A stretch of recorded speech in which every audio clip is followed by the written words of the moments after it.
There's my morning sunrise, day 2.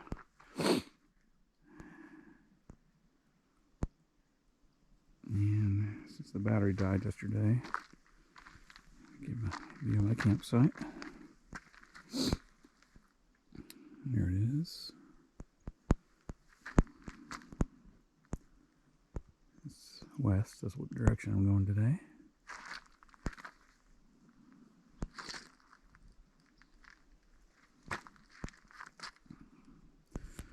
Alright, it's about 7 in the morning, I think. Yeah, 7:15. So time to have breakfast and start day 2. Alright. Later.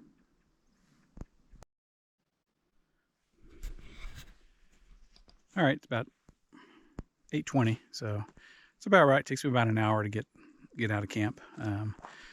That includes having breakfast. So today I had a breakfast essential, which is that Carnation instant breakfast, mixed with water and a coffee in there, and then a Z-bar and some water. So got that done. Got the camp broken down. So I'm about to head out. Luckily I'm heading west, so I won't have that sun on me. But this is the camp. And all right, the trail's just right over here. So all right, time to get going. And again, this is day 2 of the Outer Mountain Loop at Big Bend National Park. So last night slept pretty good. Looked like it got down to maybe 35, so didn't freeze, which was good. Zero wind, not a bit of wind, which was good. And then condensation was minimal, so nice and dry in the morning. But I guess I got in the tent around 7 p.m. Got out about 7:15 p.m. So once in the tent, did things like figure out what was going on with the camera. It's just low battery, so. But so everything should be good today. I think I have maybe 8 miles to get to Blue Creek Trail, and then there's also the Homer Wilson maybe homestead, and that's where the water cache is. So I got about 3 liters, so I got plenty of water. I could probably take a bath, but not going to. But yeah, plenty of water. Like I said, it's not hot, so that kind of helps with the water, but drink anyway. And then I guess depending on what time I get there, there'll be decisions to spend the night in the next zone where I have a reservation, or it's just where I've got my permit. And then nice little creek bed.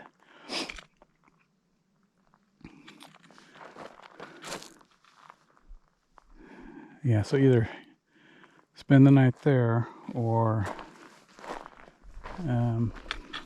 continue on and try to finish the trail. So, but the last 5 miles, I guess, is a lot of uphill. So I guess depending on the time, and after a certain point I can't camp anymore, so I don't want to go so far that I can't camp, but then it gets dark. So we'll see.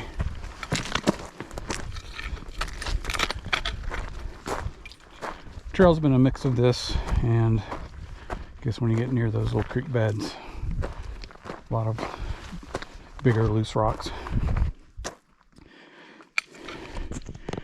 That slows me down when you get on those. This will be fine.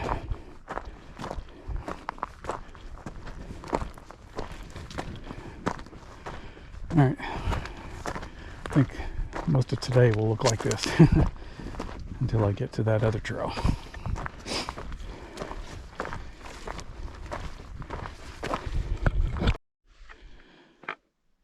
All right, for the most part, there are no markers put up by the national park out here. Trail's pretty much easy to follow. Although when you do get on creek beds, it's sometimes hard to see the exit point. But most of the time there's cairns up. They're not usually this big, but if you look hard enough, you can find them. I only got off trail once. Wasn't in a creek bed either. But yeah, you can kind of tell when you get off trail. It just kind of looks like little game trails or something. But whenever I do that, I just go back to where it came from, just backtrack, and usually I can pick up the trail, look around, and usually find it. Whew.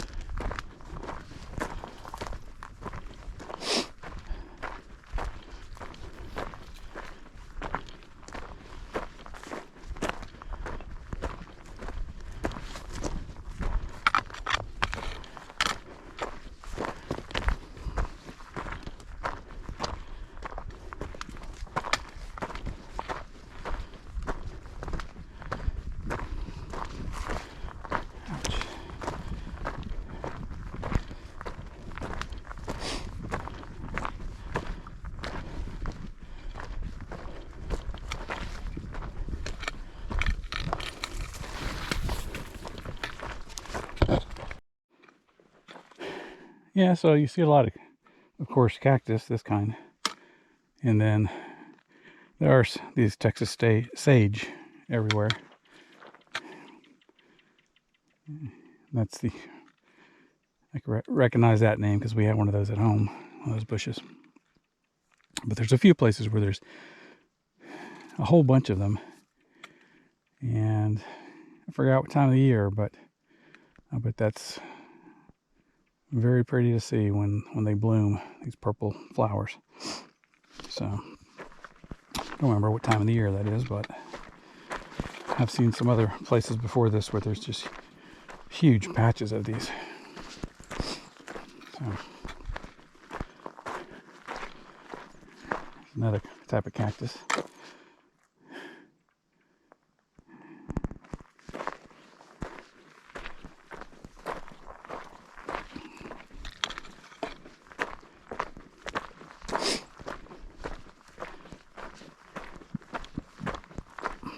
Excuse me.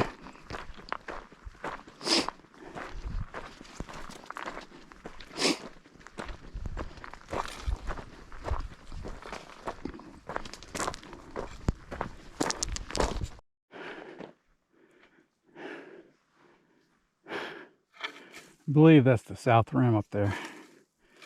There's actually campsites up there. You have to reserve those probably pretty far in advance. But there's an extra 5 miles I could do to get up there at the end. So we'll see. I guess if I have to spend the night, one more night, then that'd probably give me enough time the next day to do it. But if I try to finish tonight, probably not.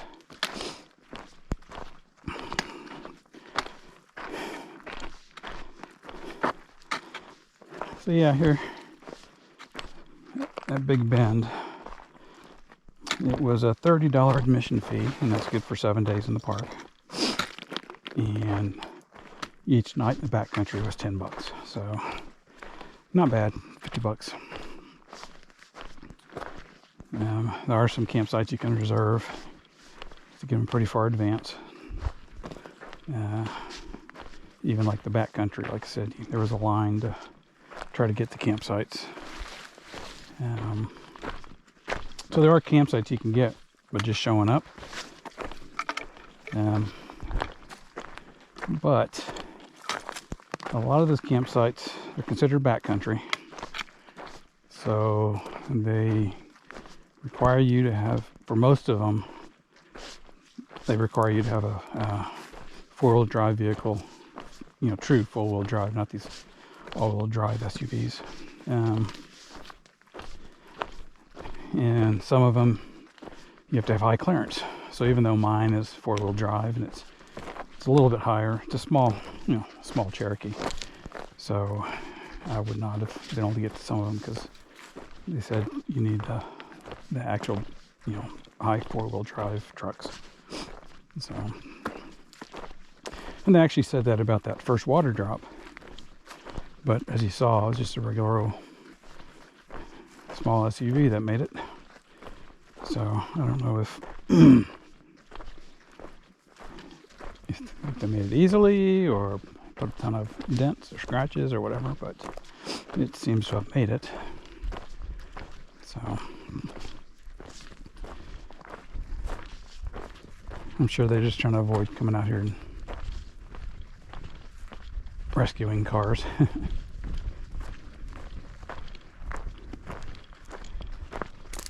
But yeah, it's for me from Dallas, it was a 9-hour drive. I basically just stopped at a couple of places and slept in the car at truck stops. The truck stops are usually pretty well lit, pretty secure, so you can do that. There's probably a few rest stops. Actually, the way I came there, I didn't really see any because you're doing little back highways.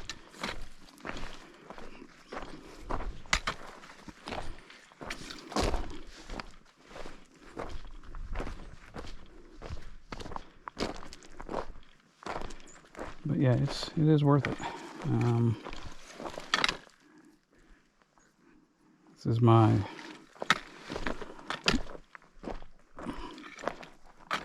second, maybe third time here. I think one time I came, I was just next door at the other state park, and I just came here to look around. Didn't stay.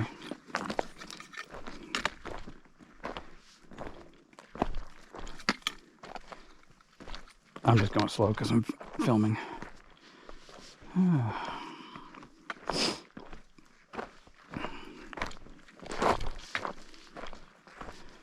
I will say, if you do come out here, it truly is remote getting to this national park. Once you leave Fort Stockton, which is about 2 hours away, there's one gas station in Marathon, and I don't know if it's open 24 hours, so take your chances there. And then there's a gas station in the park, Panther Station. Alright, give me my poles back so you can get gas there as well. But not much else. Like I said, gear review on these. I did forget my trekking poles. I was already in the state park when I realized it, or the national park, and I had to go find some because my tent uses the trekking poles. It's not a freestanding tent, so I drove. There was a Walmart in Fort Stockton, but no one answered the phone there. And so I went to this outfitter that's over by Big Bend State Park. Sorry, Big Bend Ranch State Park. And bought them there. So they were $40. They're aluminum trekking poles. A little expensive for aluminum, but out in the middle of nowhere, there's going to be a markup. But I'm glad I bought them there because Walmart did not have any. And there was an Academy like another hour away, an additional hour away.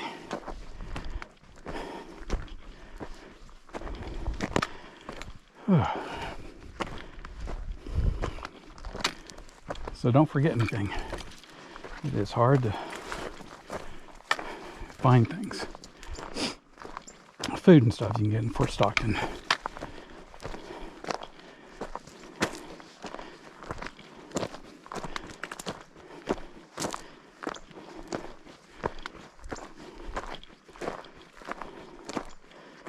Oh.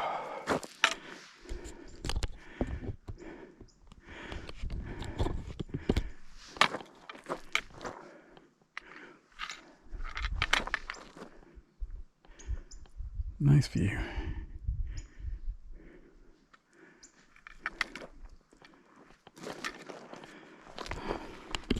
Random sign here. I don't know why this one's in the middle of nowhere. That's the first sign I've seen since zone camping began.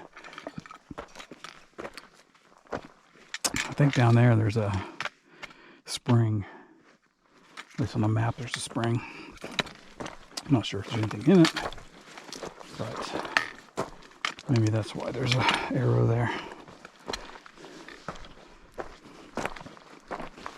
That's the first signage I've seen.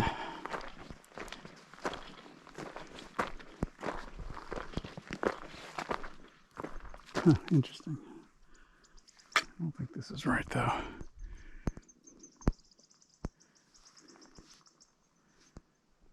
Unless they're just trying to get me out of the canyon. Why am I heading east again?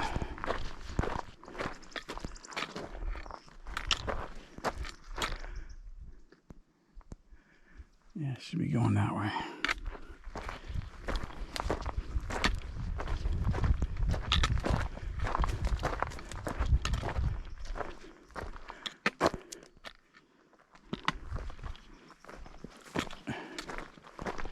I think this is a trail. No. Alright, I can look on the trusted map and see if there's any dog legs or something I gotta take. The map says I should be going that way-ish. So maybe this turns around.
South.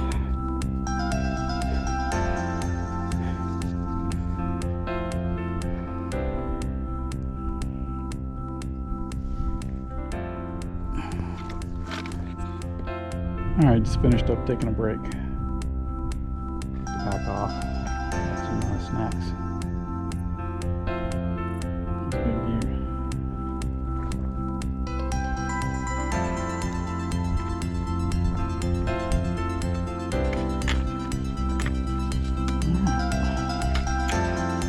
Left.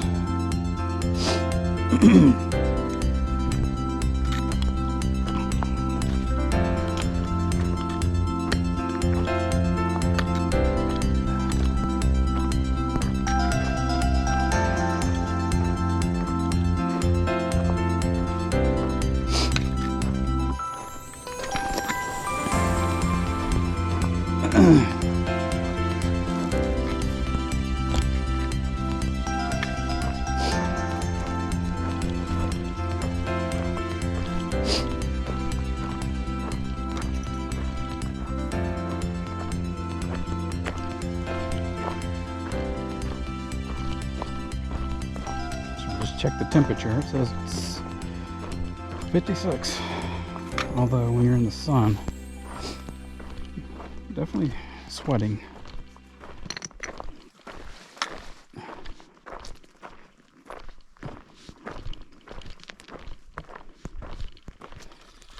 But pretty good weather. I guess the forecast when I came, lows in the 30s, highs in the 50s, and that's basically what I'm getting. So I did get here Sunday morning, and then got to the Panther visitor station around maybe 4:30 in the morning, and just slept in the car. 8:30 got in line. That's when they open. It's actually about 8:20 got in line to get my backcountry permits. And since that Sunday was supposed to be the worst day, it was heavy clouds, cloud cover.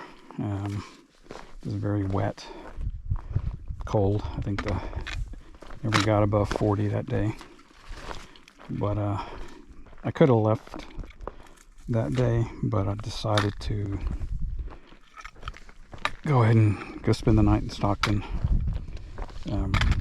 and then come back and get started early Monday morning. Plus, if I would have started then, I would have been starting, because I still had to go cache water and go get the trekking poles. So I probably wouldn't have started till, maybe 1 or 2 o'clock. So I told them I'd start on Monday. Just kind of drove around the park. I was going to go down to the hot springs, but they had said that they had a lot of rain apparently earlier, and they were flooded, full of silt. You could probably still get to them, but the weather was kind of nasty still. And then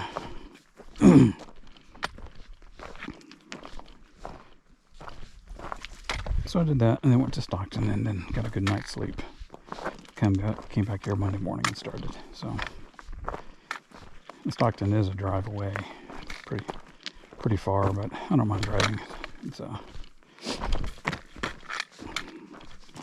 driving in new places is interesting. So all right, I'm gonna use my trekking poles. Apparently, I'm having trouble walking.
climbs out here.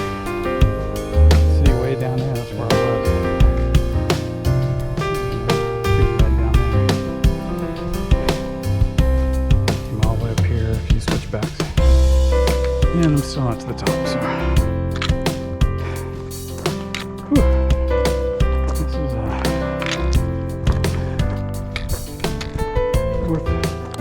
more challenging than I thought. I thought this was going to be straight desert walking. That's all right.